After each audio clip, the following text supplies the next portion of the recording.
Good afternoon, Wealth Our Way Nation. What is going on? It is your main man, Charles Tank Harris, the founder and chief visionary officer of the financial literacy platform, Wealth Our Way, where our motto is wealth is not only for the wealthy. I want to welcome each and every one of you to episode 104.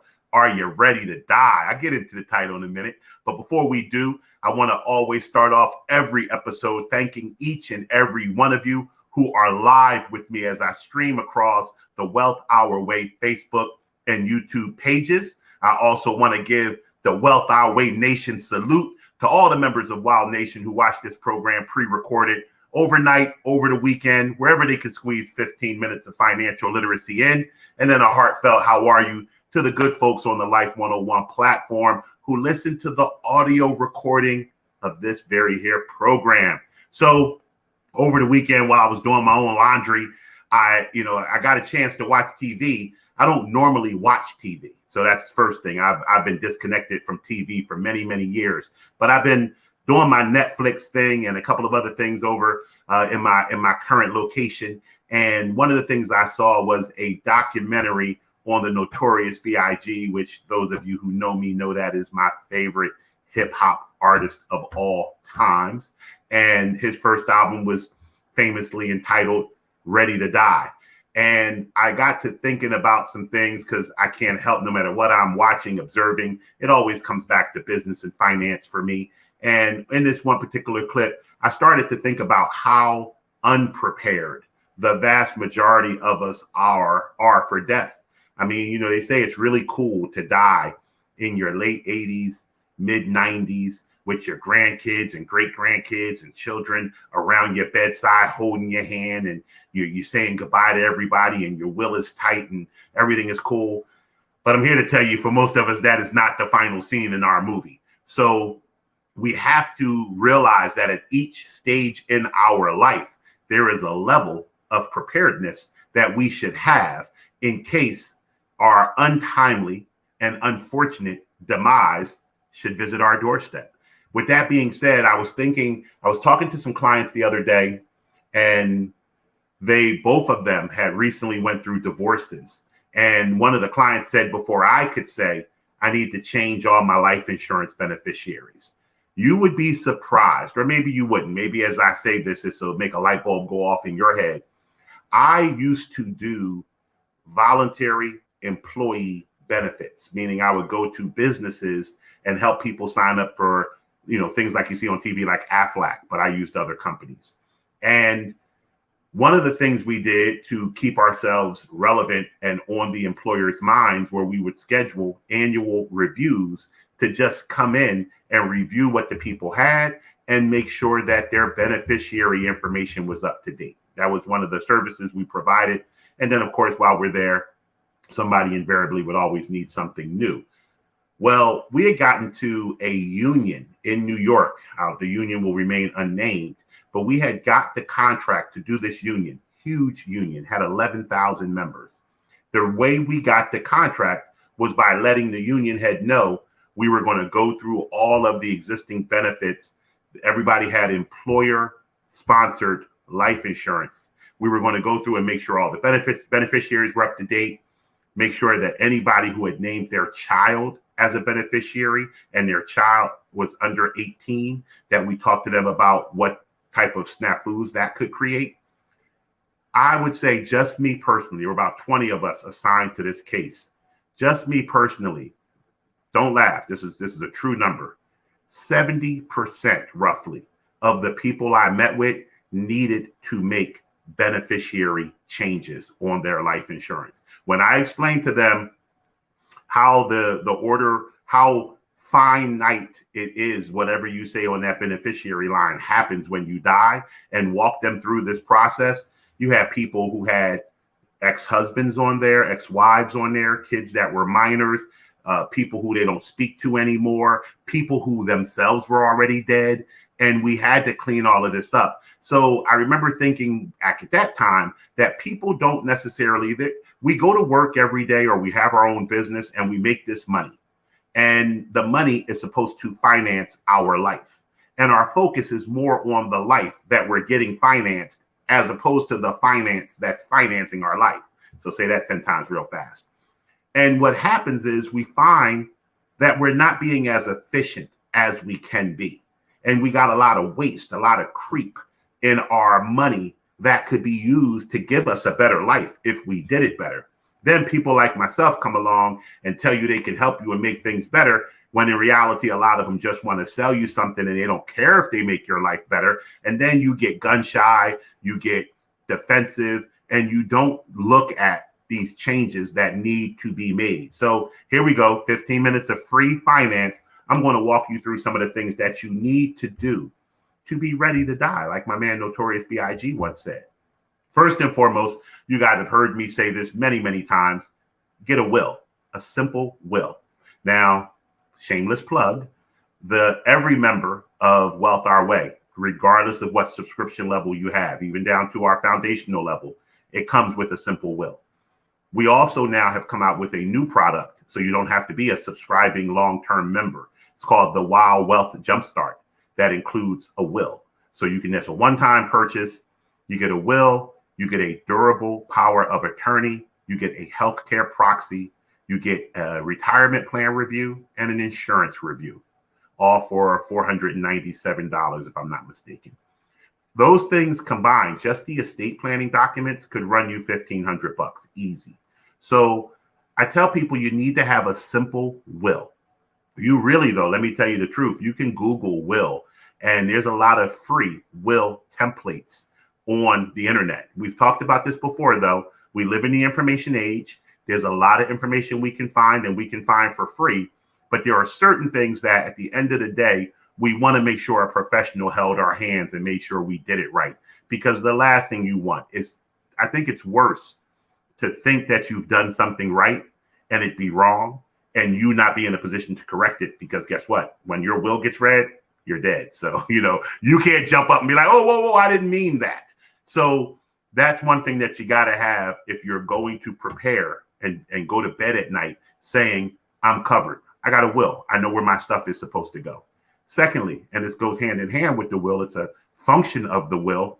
If you have minor children, name who you would like their guardian to be. Don't have your folks fighting over little Jimmy and little Janiqua and figuring out where they need to go. Name who those guardians should be. So that's the will and the section of the will on guardianship. Another thing, and this isn't necessarily about being ready to die, but I just touched on it in the Wealth Jumpstart. You should have a healthcare proxy. I spoke to you guys about this. I always share my own personal stories. When my little brother got injured in 2020. Wow, it's been over a year now. And he had recently married. So the law said, without any other documentation, the person who has say over him is his wife. Well, there was some collusion of why we wanted my mom and my sister and myself to have some say, and we couldn't. And my brother was in a coma. So he couldn't tell us, I would want my brother in here. I'd want my mom in here. It was whatever the law said. And the law said, your wife gets to decide this. So you should have a healthcare proxy that determines who can make decisions on your behalf, on your health, your medical, procedures, when you are unable, the word is incapacitated and unable to do it for yourself. You should have that as well, healthcare proxy. The next thing, and as Biggie said in the 10 Commandments, number 9 should have been number 1 to me. This is probably more important. I like this first, but I started with the will. Have some life insurance. There is never a reason to not have life insurance. I will go on Zoom, StreamYard, Live, whatever, and debate anybody who says you shouldn't have life insurance. There's just no reason. I don't care about the history of how they've taken advantage of Black people with burial policies that cost you more than you paid more than the benefit was. Those days are over. You need to educate yourself. I did a 3-day free webinar on all things life insurance. If you are out here telling people you don't understand life insurance or life insurance is a scam and you didn't watch this webinar, I was going to say something, but I can't say it's not politically correct. I don't want to hear your mouth, because resources are out here to teach you about this product. and how it can help you, whether it's term or permanent. There's a lane for each type of insurance, but you need to have some life insurance. Your death is already going to be an emotional burden for someone. Don't also make it a financial burden for someone. Speaking of life insurance, if you have life insurance or if you're getting it for the first time, and this also goes hand in hand for your retirement accounts at work or your IRAs, stop naming your kids as your beneficiary who are under 18. Because once again, if you pass away and little 9-year-old Raven inherits $500,000, they're not giving it to Raven. So someone is going to be responsible for Raven until she becomes 18. That person's going to have say over the money. And maybe it's your Aunt Cheryl. And your Aunt Cheryl like to throw back some rum down at the last chance. And you don't want Aunt Cheryl getting $500,000 and Raven not going to college. Tighten up. You need to make sure the beneficiary for your policies actually goes and gets done the way you want it to. You begin with the end in mind. You say, hey, if I pass away and my child's not of majority age, even if my child is of majority age, do you want Raven getting $3.6 million of different insurance policies and retirement funds when she's 22 and dating the dude with the earring in his nose that connects to his ear that you don't like? I don't know if you want that. So make sure you set up a trust that will dictate how the money goes out. Name the trust, the beneficiary. These are all things that we help you with here at WOW. Well, speaking of WOW and the shameless plugs that I will start doing from now on, because people have been telling me I'm not doing enough of them. Thank you for each of you guys who went on and subscribed to the YouTube channel. Please also do it if you haven't done it. Like, this is the bare minimum I can ask of you. It doesn't cost a dime. It takes you 2 seconds. Slide over to YouTube, click subscribe. Eventually, I'll get up to 1,000 subscribers and I'll have the little button embedded. I'm an egomaniac. I want the little button on my YouTube channel. It don't mean anything to you if I get the button. So do that. Also, and Sister Tashawana, love you. And many of you also do this. So please don't feel slighted. But Tashawana was the first one to really religiously share this content. Please share it. Share it on your Facebook page. Share it on your YouTube. Share it wherever you can share, because I want more people to see this. And I think at this point in time, I can ask you guys that, because I think you guys know, as WOW Nation, the content I provide, the service I provide free of charge to people. More people need to hear this. So make sure your life insurance beneficiaries are straight. Your IRA at work, your 401k at work, your IRA at Schwab or Vanguard or wherever has the proper beneficiary status and structure.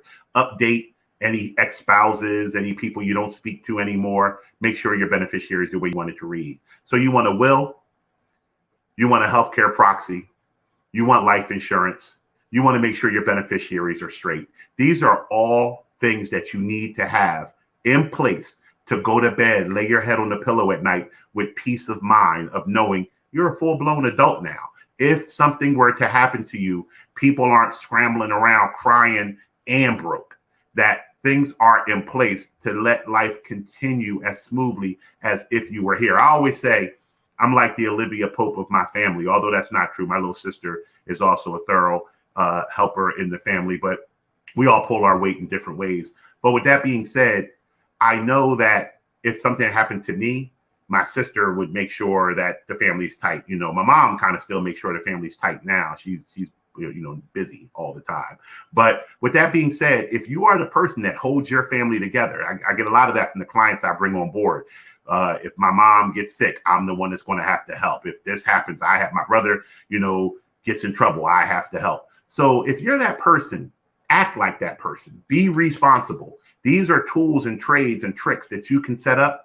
Don't cost a lot of money. Some of them don't cost any money at all. It's just you being on top of your game. So that's today's episode. Are you ready to die? Are you ready for the unthinkable, unspeakable event that may happen premature, and how your family will carry on in your absence without having to sit around singing, "It's so hard to say goodbye to yesterday." So with that being said, please, please, please join me tomorrow for a new episode 105. And remember, wealth is not only for the wealthy. Take care and have a great day.